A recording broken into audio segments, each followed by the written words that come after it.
Slavery is the highest form of capitalism. I repeat, slavery is the highest form of capitalism.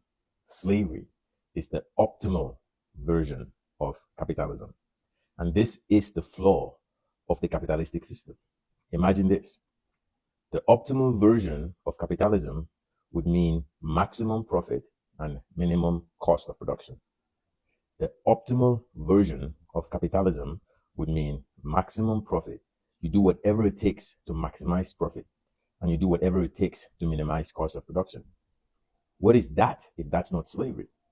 The whole premise of slavery was to get the most capital at the least cost, to use humans to gain that capital and not pay them for their work. What is that if that's not the optimal version of capitalism? So this is something we should explore, because many of us don't link the capitalistic system of slavery. But capitalism is actually slavery at the fundamental level.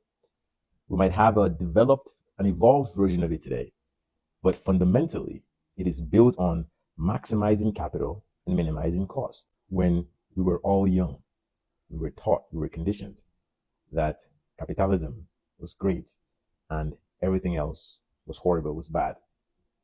But when you think about it, the major proponents of this system are the beneficiaries of the system.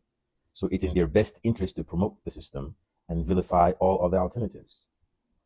The fundamental truth here is that capitalism itself is a branch off from slavery.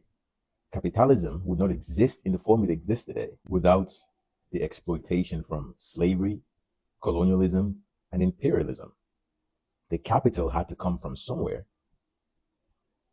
And that's the truth, is that fundamentally, capitalism is just an iteration of slavery.